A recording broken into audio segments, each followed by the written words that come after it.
স্তূপ করে রাখা হয়েছে চকচকে মলাটের নতুন পাঠ্যপুস্তক। বিতরণ করা হবে বই উৎসবে, তাই শিক্ষকদের এমন ব্যস্ততা। নানা অনিশ্চয়তা থাকলেও বছর শুরুর আগে ভাগেই চট্টগ্রামে প্রাথমিকের চাহিদা অনুযায়ী পৌঁছেছে বই। নতুন বছরের প্রথম দিনেই কোমলমতি শিক্ষার্থীদের হাতে সব বই তুলে দিতে পারবেন বলে আশা শিক্ষকদের। বছর এই সময়টাতে আসলে খুবই ভালো লাগে, নতুন বইয়ের ঘ্রাণ আর শিক্ষার্থীদের কাছে পৌঁছতে পারে। এবারের বইয়ের মান, বাইন্ডিং, কাগজ সবকিছু বেশ ভালো, উন্নত মানসম্পন্ন। চাহিদা মতো 100% বই পেয়েছি। এবার 1 তারিখ থেকে আমরা ইনশাল্লাহ 2026 সালে 1 তারিখ থেকে 1 তারিখ থেকে আমাদের বইগুলো দিতে পারবো ইনশাল্লাহ। চট্টগ্রাম জেলায় কিন্ডারগার্টেন সহ সরকারি প্রাথমিক বিদ্যালয় আছে 4059টি, যেখানে মোট বইয়ের চাহিদা 40,37,071টি।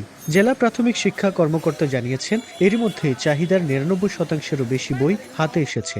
বাকি থাকা ক্ষুদ্র নৃগোষ্ঠীদের 2681টি বইও কয়েকদিনের মধ্যে পেয়ে যাওয়ার আশা তাদের।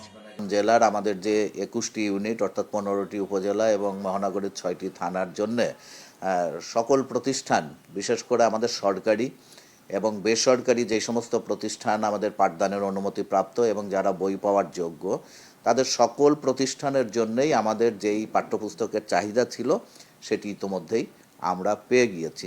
তবে অনেকটাই পিছিয়ে মাধ্যমিক পর্যায়ে। জেলা শিক্ষা অফিসের তথ্য অনুযায়ী ইবতেদায়ী ইংরেজি মাধ্যম, কারিগরি সহ মাধ্যমিক পর্যায়ে এবার শিক্ষার্থী 13,51,542 জন।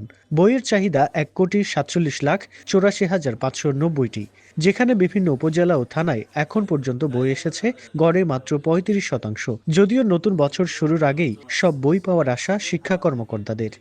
একটা চাহিদা তো তৈরি করার জন্য দিয়েছে, পরে মাঝখানে এটা একটু ব্যাক হয়েছে না, আবার নতুনভাবে আরেকজনের কাছে দেওয়া হয়েছে, তারা বই প্রিন্টিং করে আমাদের আগের সিলেবাসের বই আনাতে তো দেরি হয়েছে, আর এবার তো সেটা নাই।